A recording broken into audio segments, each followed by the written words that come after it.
Bonjour, l'exemestane, vous la connaissez bien, vous en dispensez souvent. C'est un traitement hormonal, ou plus précisément, un inhibiteur stéroïdien de l'aromatase. C'est ce que nous appelons une hormonothérapie.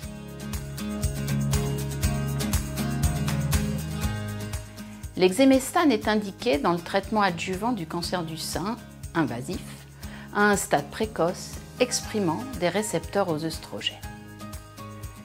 Deux types de femmes peuvent bénéficier de l'exemestane. Les femmes ménopausées, pour lesquelles il est possible de prescrire d'emblée ce traitement, et les femmes en préménopause, pour lesquelles il ne sera prescrit qu'après 2 à 3 ans de tamoxifène. La durée totale du traitement hormonal, en continu par exemestane ou en séquentiel tamoxifène suivi d'exemestane, est d'au minimum 5 ans.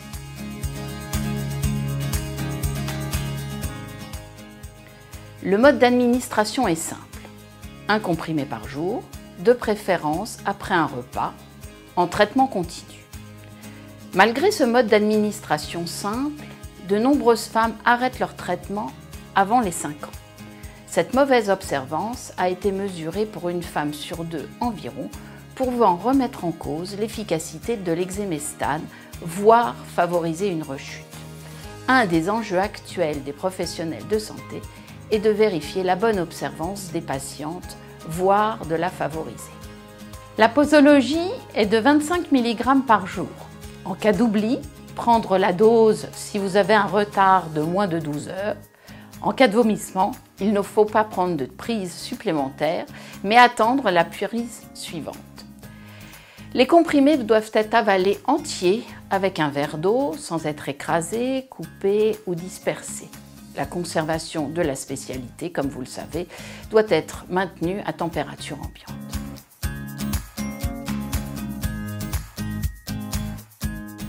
Sur les effets indésirables, c'est vrai qu'un des facteurs majeurs de la mauvaise observance est l'existence d'effets indésirables. Or, avec l'hormonothérapie, ils sont fréquents, voire très fréquents, mais heureusement peu sévères. Les plus désagréables sont les bouffées de chaleur, les sueurs, la sécheresse cutanée, des céphalées, des nausées et des vomissements. Ils peuvent s'estomper avec quelques conseils hygiéno-diététiques, comme une alimentation fractionnée, liquide et froide, peu épicée, peu grasse, sans alcool, caféine ou tabac. Les éruptions cutanées sont très fréquentes. Vous pouvez recommander l'utilisation d'un savon doux et d'un agent hydratant. Pour la constipation, recommandez une alimentation adaptée, riche en fibres et une hydratation abondante avec un exercice physique régulier. Il est possible aussi de recourir au traitement laxatif. Des œdèmes périphériques sont fréquents. Il faut donc surveiller toute prise de poids. Les altralgies, les myalgies sont plus compliquées à prendre en charge et souvent à l'origine d'arrêt de traitement. La pratique d'un sport permet souvent de les atténuer. L'ostéoporose et un risque de fracture deviennent très fréquents vu la longueur du traitement. Un conseil de prise en charge par du calcium associé au cholécalciférol peut être fait aux patientes. Éventuellement, une prescription de denosumab ou un biphosphonate peuvent être associés. Divers troubles sont très fréquents, peu sévères. Céphalées, asthénie, fatigue, somnolence, vertige, des insomnies et de la dépression.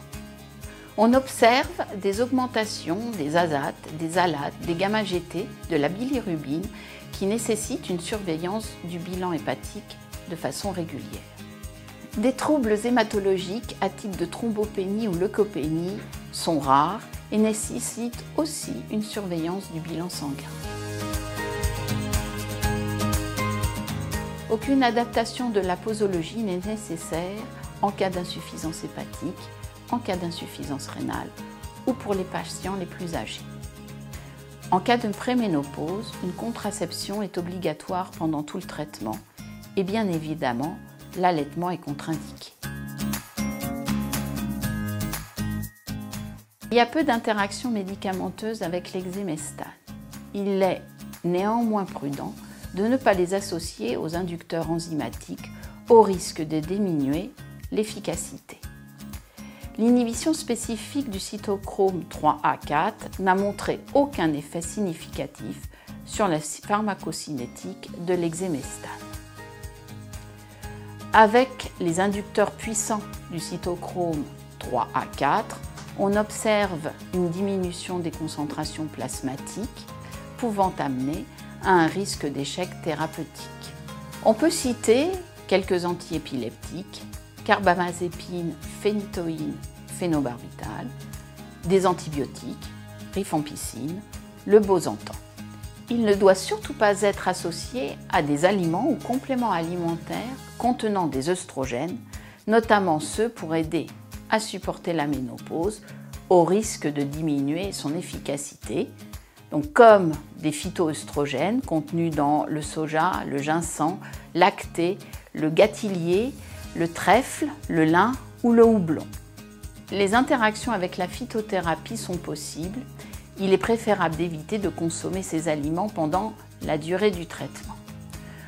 On citera pour indication jus de pamplemousse, jus d'orange amer, du citron vert, l'aloe vera, le chardon-marie, le curcuma, le fenouil, du ginkgo biloba, de la menthe, la myrtille, le poivre noir, la prêle, le trèfle rouge.